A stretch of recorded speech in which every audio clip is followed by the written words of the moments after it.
Plato is not the real name of this philosopher that we're going to be studying. Plato is a nickname. His real name was Aristocles. I'm not going to ask you that, but I suppose we could put it on the board anyway. Aristocles came from a pretty important Athenian family. Way back in history, some of his forefathers had been kings of Attica. Why this man named Aristocles came to be known as Plato is a little bit unclear. One philosopher suggests that the word Plato was a nickname that meant robust. Well, that's simply that's a little bit polite. I guess what we could say is that the greatest philosopher in the history of the world is known to us under a nickname that really means fatso. Now, old fatso, Plato, was 28 years old before he ever got interested in philosophy. There's hope for some of you guys out there, right? I told my son this. My son's now 30 years old. Well, he's been interested, I guess, in a little bit of philosophy. The common picture that Plato was always a part of Socrates' inner circle, lapping up all of the wisdom and the truth that he could from Socrates, is a misconception. Plato didn't care about philosophy.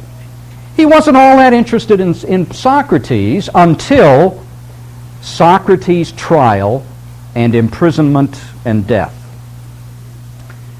What seems to have produced a kind of intellectual conversion in old fatso, in Plato, was the enormous respect that he gained for Socrates' commitment to truth and virtue and integrity at his execution. You see, Socrates had an opportunity to escape execution. After his trial and before the death scene that you all have read about in the Phaedo, Socrates' friends had bribed the jailer, and the jailer had agreed on a certain night to leave the jail cell open so that Socrates could escape Athens and go into exile with his family, and Socrates refused. All of this is told in a dialogue called the Crito, C-R-I-T-O. Socrates said, "Listen, all of my life I have benefited from being a citizen of the city of Athens. I have benefited from my Athenian citizenship because of the laws of Athens. Now here, at the age of 70, I happen to be afflicted by an unjust application of some of these laws. Am I going to turn my back on the city that I have loved and served all my life? Am I going to suddenly become a lawbreaker just because this particular situation turns out to be a little inconvenient for me? Inconvenient enough to mean my death."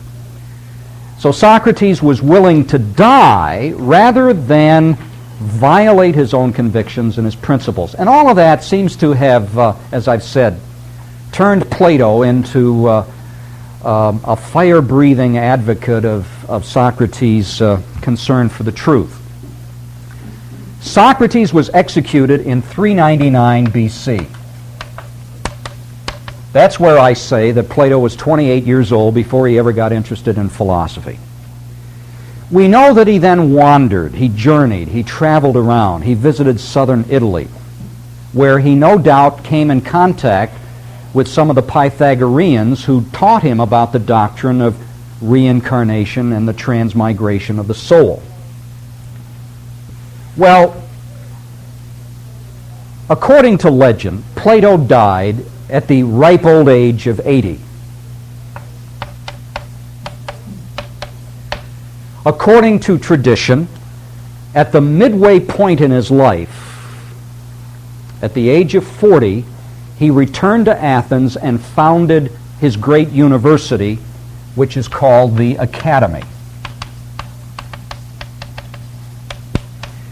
Now, I'll be frank, some people think the outline of Plato's life is so full of coincidence that there may be some myth wrapped up in that. You see, the number 80 had some significance. To live to the ripe old age of 80 had a kind of symbolic significance among the Greeks. And to think that at the very height of his powers, and the age of 40 was very important for the Greeks as well, to think that this was the precise year in which Plato would found his academy is all a little bit too convenient. So there are some skeptics around who are not quite sure that the outline of Plato's life is correct. I'm willing to grant that he was born in 427, that he died in 347. Exactly when he founded the academy is something else entirely. Every legitimate writing that Plato produced has survived. About 30 dialogues.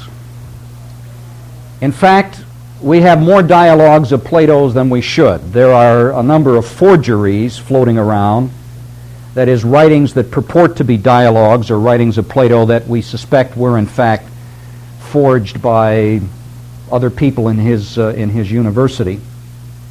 It's very important, many people think, to get some kind of sense for the order in which Plato wrote his writings.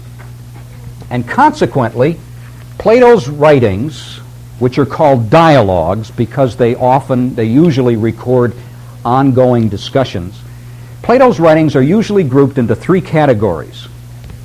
Let's see how good a teacher I am here. The first category of Plato's writings are called the early dialogues.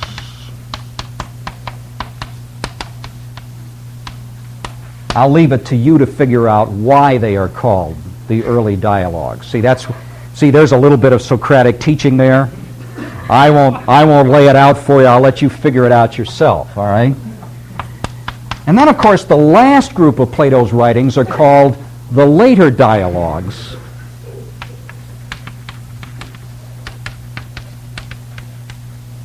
Now, let me ask you a Socratic question. Can anybody tell what the third group of Plato's dialogues are called?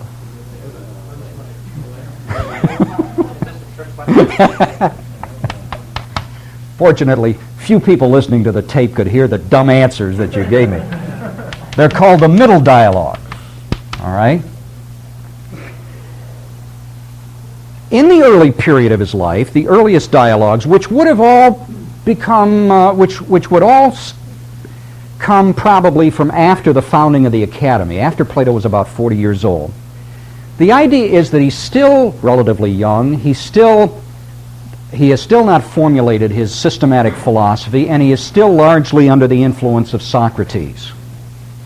It's for that reason that most people agree that if you want to know what the historical Socrates was really like, you want to read the early dialogues. It is those earliest writings by Plato that give you the best picture of the historical Socrates. In fact, some of us think that in those earliest dialogues, Plato was doing little more than repeating the sort of thing that Socrates did as he wandered around the streets of Athens. In the later dialogues, Plato is an old man. He's kind of crotchety, kind of cranky, kind of set in his ways, and he's got a fully developed philosophical system. In some of those late writings, Socrates doesn't even appear as a figure. Or when Socrates does appear, he is nothing more than a spokesman for Plato's own ideas. The middle dialogues are, for the most part, the most interesting collection of Plato's writings. It's in the middle writings where we get this overlap between Socrates and the emerging Plato. So that sometimes in the same dialogue you can find things said by Socrates that he probably could have said or did say. Whereas in the same dialogue you have ideas that are clearly Plato's and not Socrates. Take the Phaedo, for example. The Phaedo is a middle dialogue. Now, I guarantee the death scene, the last 2 pages of the Phaedo, are historical.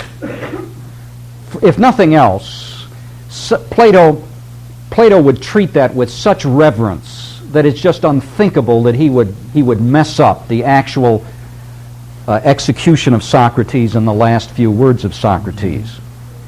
So the death scene, what you read there in the last 2 pages, is probably very much what happened in that prison cell when Socrates was given the poison.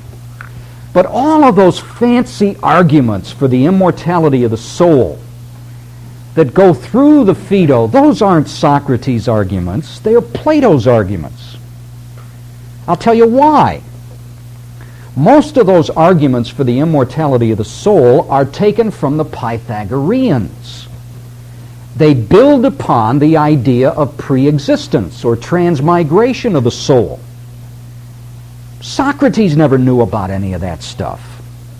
And Plato himself would have learned about that stuff only after Socrates' death, as he wandered in southern Italy, sometime between 399 and 387 BC.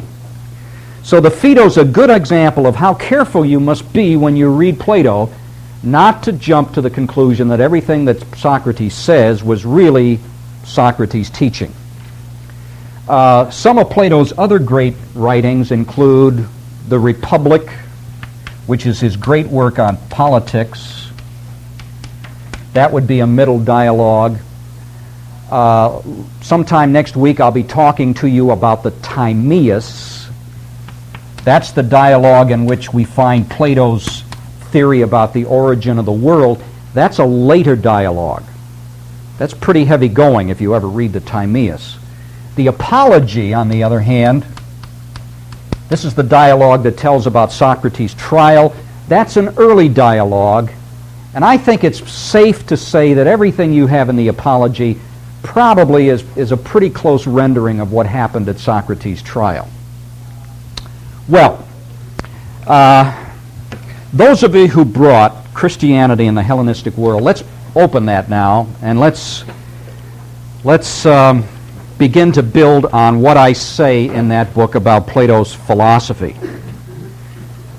But before I start talking about the Plato material in this purple book, let me tell you why I wrote this book. A number of years ago, I was team teaching a course at my state university on the ancient world.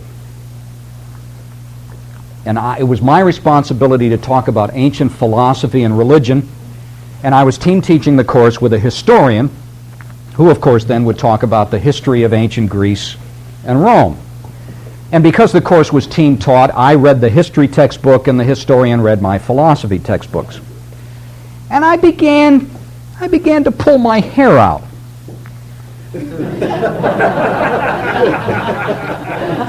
Let me tell you the name of this. Well, I refer to the book in one of the footnotes. The author of this history of ancient Greece and Rome was a historian named Thomas Africa. I've never met the fellow in my life. He teaches history, or at least he taught history, at the State University of New York at Binghamton. This guy had a problem when it came to the history of early Christianity. And he kept, this is basic history textbook, he kept throwing out ideas such as these. Early Christianity was a synthesis of pagan Greek philosophy and certain ideas borrowed from Judaism. And he went on. Early Christianity was a synthesis of certain ideas borrowed from Judaism and the pagan mystery religions of the day, and of Gnosticism. Now, what made me angry was this. Not that the man was attacking Christianity. I mean, I can understand any non-believer doing that. What made me angry was the sloppy scholarship of this PhD in history, who apparently had no idea that all of these theories had been refuted decades before. That's what made me angry. This idea that first century Christianity, borrowed from pagan Greek philosophy, had circulated widely in liberal schools and seminaries between, let's say, 1890 and 1920 until finally a few people wrote books that exploded that thesis, so that we reached a point in the history of ideas where no reputable scholar should have ever been making that claim again. Not Tom Africa. The thesis that early Christianity had been influenced by the mystery religions had also been exploded decades before. J. Gresham Machen, the Presbyterian scholar at Westminster Seminary, had done it in his great book, The Origin of Paul's Religion. But it wasn't just the conservative Machen who had demolished this theory. There were scores of liberal scholars at places like the University of Chicago who wrote books and said, look, no reputable scholar can possibly believe anymore that early Christianity borrowed from the mystery religions. But not Tom Africa. And then, of course, the whole business about Gnosticism. Well, the more I looked into this issue, the more I realized that even though these theories had been exploded years before, information about that fact had yet to reach a number of people who taught philosophy and history for some reason. New Testament scholars knew it, even liberal New Testament scholars knew it, but not historians of philosophy or historians. So I said, I guess it's time to write another book, and in the hope that people like Tom Africa will read it and stop this nonsense. Stop trying to indoctrinate college students into myths and errors that everybody who's in the know has abandoned decades before. So you'll find that this book is an examination of the claim, the false claim that first century Christianity is a syncretistic religion. That is, it is false to argue, it is false to believe that early Christianity, first century Christianity, borrowed any of its essential beliefs without which Christianity is no longer Christianity. It is false to believe that first century Christianity borrowed any of its essential beliefs or its practices, i.e. baptism and the Lord's Supper, from either pagan philosophy, Plato, Stoicism, or the pagan mystery religions, the religion of Isis, the religion of the Great Mother, whatever, or from ancient Gnosticism. So this book, as you'll see, is divided into three parts. In part one, I examine every claim that early Christianity borrowed some of its essential beliefs from pagan philosophy. We talk about Platonism and Paul. We talk about Stoicism and Paul. There were people 40, 50 years ago who believed that Paul encountered Stoicism when he was in Rome, that he became a friend of Seneca, one of the Stoic philosophers who was in the court of Nero. And we look at all of the evidence, and we look at the biblical evidence, the historical evidence, and the conclusion is clear that pagan philosophy had no essential influence on any essential belief or practice of early Christianity. Then in part two, I do the same thing with the mystery religions, and in part three with Gnosticism. All right, now, I introduce all of that in chapter 1. Now, chapter 2, and here's where I would like you to turn to page 30 of the purple book. Chapter 2 is a quick overview of philosophy from Plato through Middle Platonism, which may not mean anything to you, but that gets us through the first century of the Christian church. Middle Platonism would get us through about 100, 150 A.D. Just an overview so that you know what these philosophers taught, and then I can go on in subsequent chapters and I can explore in more detail the alleged influences that were supposed to affect these people. So now, page 30, I begin my discussion of Plato's philosophy. Let me warn you, as far as our exams go, this stuff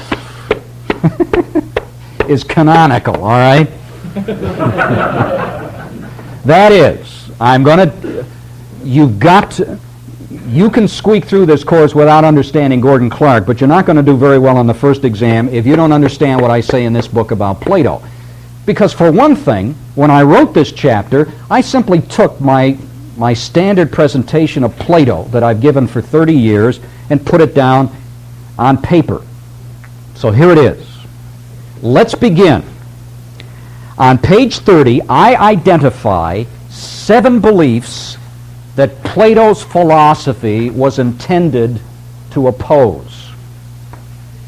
There were 7 beliefs in Plato's day that he opposes in his philosophy. I suggest you learn these 7 beliefs. All right? Belief number 1, atheism. Plato was an enemy of atheism. Now, were there atheists in Plato's day? Well, keep in mind that none of the pre-Socratics were frequent church attenders, all right? They simply weren't. God just wasn't relevant for most of the pre-Socratic philosophers. Even in the case of the Pythagoreans, who talked about an afterlife and purity of soul and everything, there was no place for God, a God, any kind of a divine being in their view of things.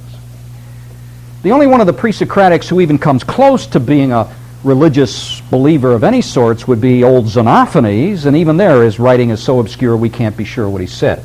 Now, I'll tell you how seriously Plato took atheism. And I don't know whether I should laugh about this or not. Plato thought that atheists should be executed. Now, that's taking it pretty seriously. He's going to eliminate them from his republic, from his city-state. Now, I am not a theonomist. I am not a reconstructionist. I don't believe that a Christian attitude towards atheism implies execution. All right? I think we should demonstrate a little more tolerance for atheists. I mean, after all, if we execute them, who are we going to witness to? All right?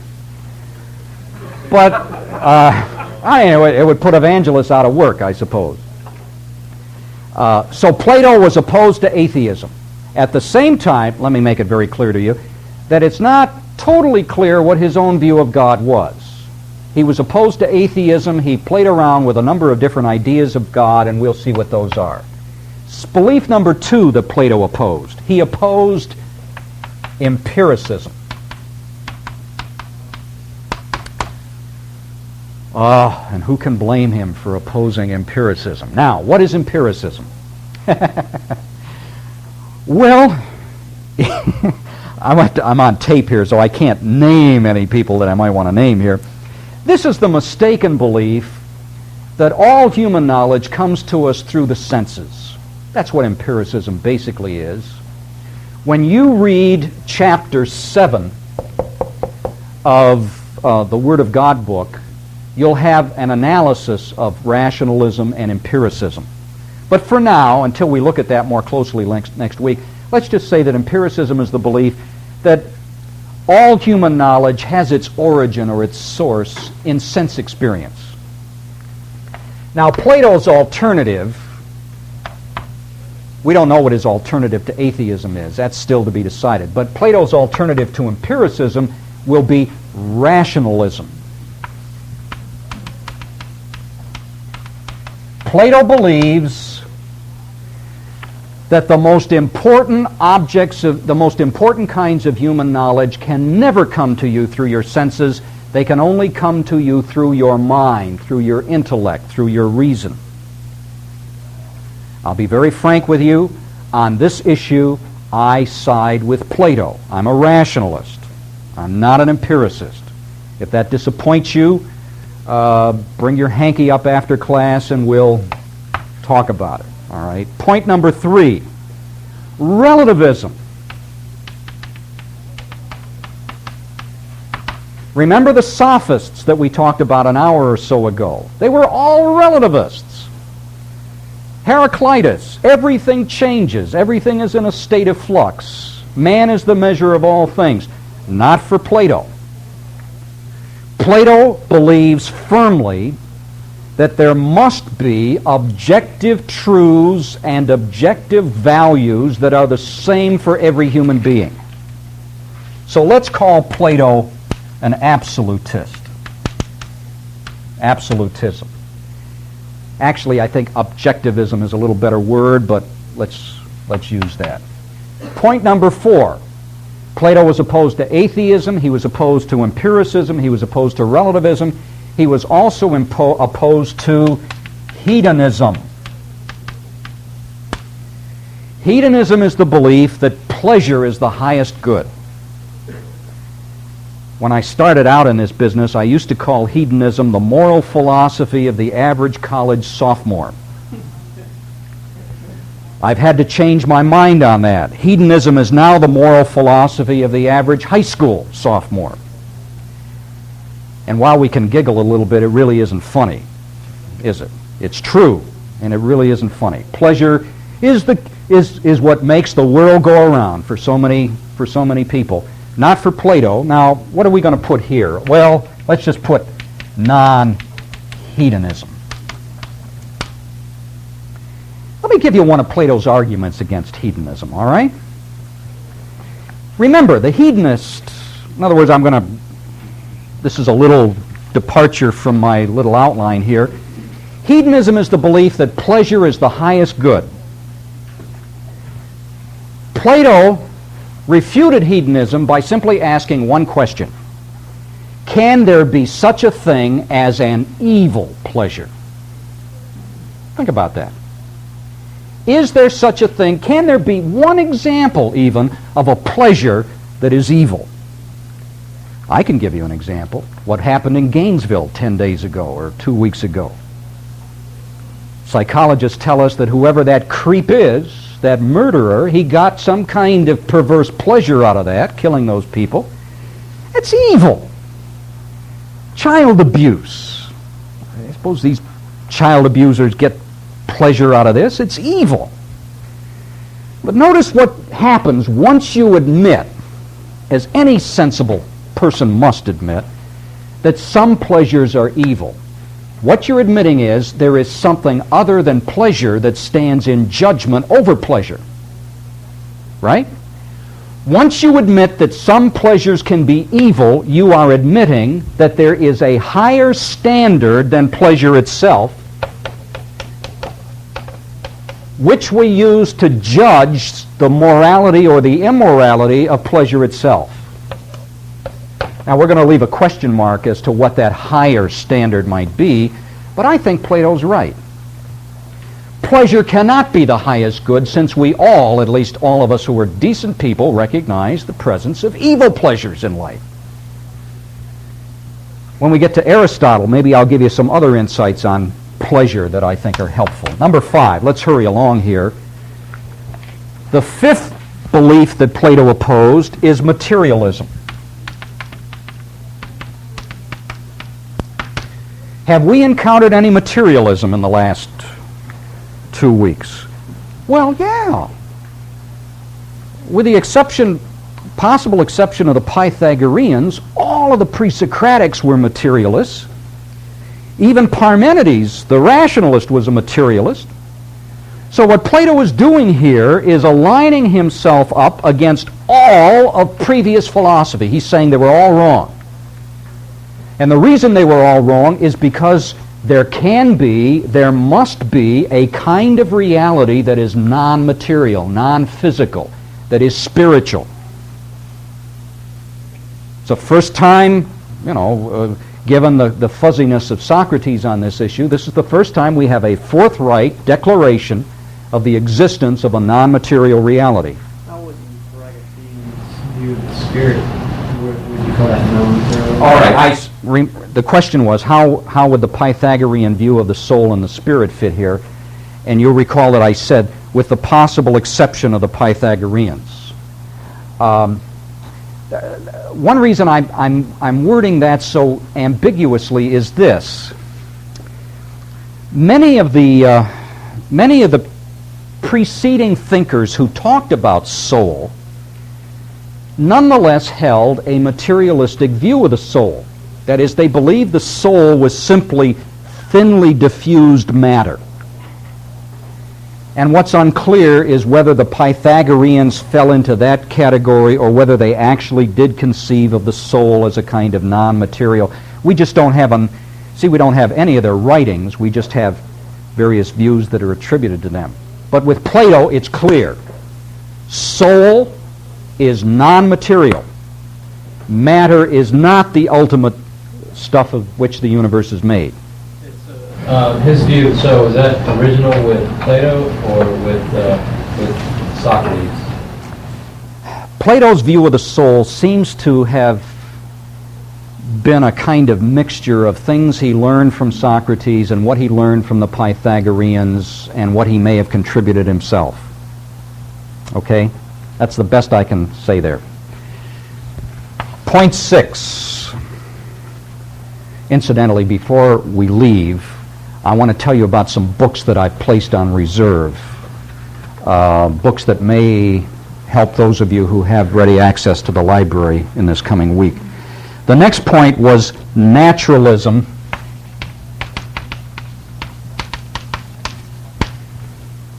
Now, once again, what I mean by naturalism is the belief that the world can be explained adequately without reference to anything that exists beyond nature, beyond the world.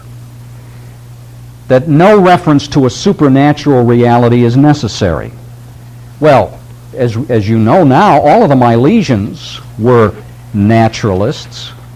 Heraclitus was a naturalist. The Atomists were naturalists. There was no need to talk about a God, a creator God, to explain anything that goes on within nature. The last view that Plato criticized was mechanism.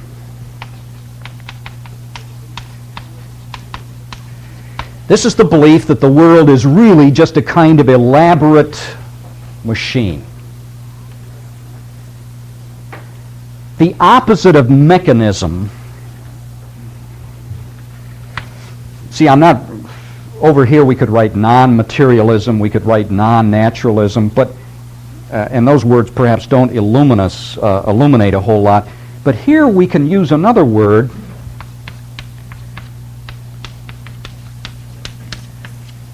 only I've got to spell it properly.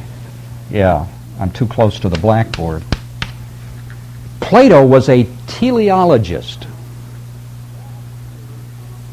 Now, that word comes from the Greek word telos, which means end or purpose or goal. You see, Plato believed that the world is not simply a machine grinding out its own purposes. There is no purpose in the case of a machine. Plato believed that there is design at work in the world. There is a mind at work in the world. There is an intelligence at work in the world. Notice something else. This list of ideas that Plato was lined up against, in effect, summarizes what we today call secular humanism. The enemies of the Christian church, the enemies of historic Judaism in the West today, are for the most part, with the exception of all this New Age stuff that's just started to come in. But these enemies are, for the most part, people who are atheists, empiricists, relativists, hedonists, materialists, naturalists, mechanists. And with that in mind now, let me read from the next page a tribute to Plato that I think is probably the finest tribute ever paid to a philosopher. I wouldn't take your time to read this quotation if I didn't think it deserved special attention. Let me tell you where this quote comes from. It comes from one of the books that I've put on reserve. It's a book written by a Canadian classicist named A.H. Armstrong.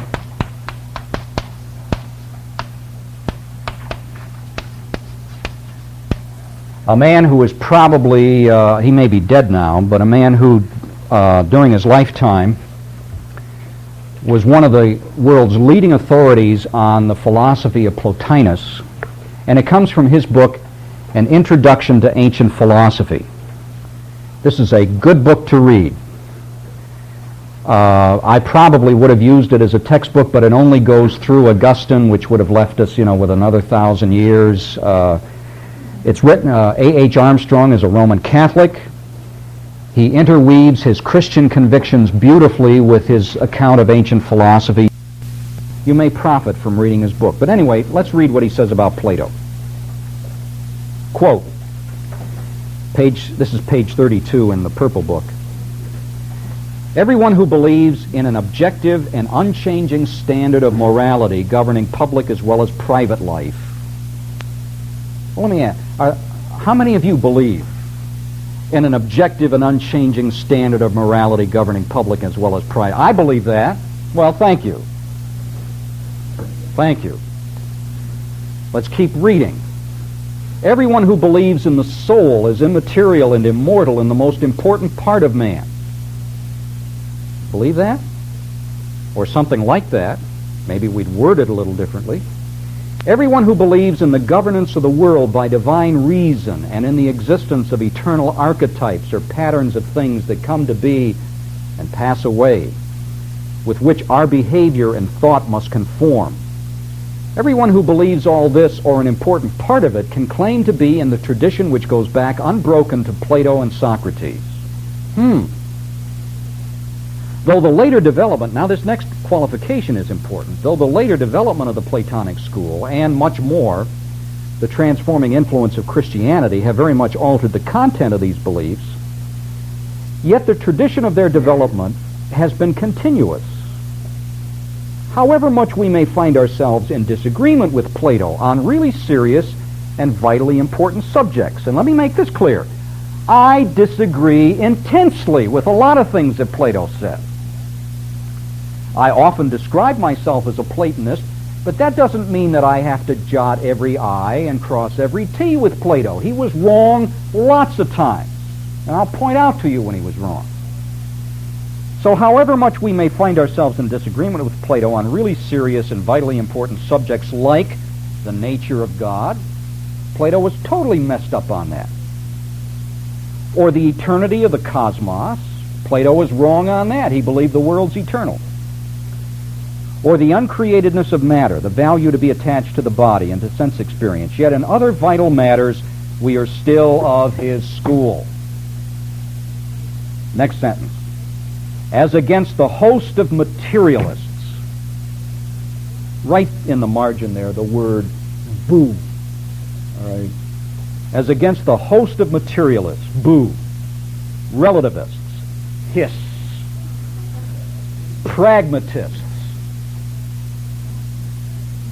positivists. In other words, the people running this country, for the most part, all right?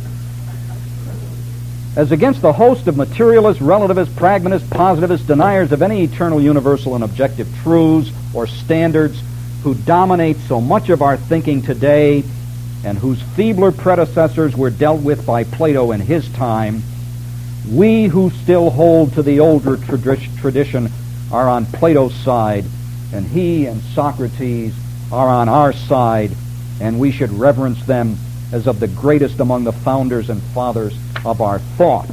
Amen. Boy, that gets my blood moving. Just think about it. Unless you're completely messed up right now, Socrates and Plato are on your side in this battle against these relativists, positivists, pragmatists, materialists, sophists, humanists, who dominate so much of our society today, but whose feebler predecessors were demolished by Plato in his day.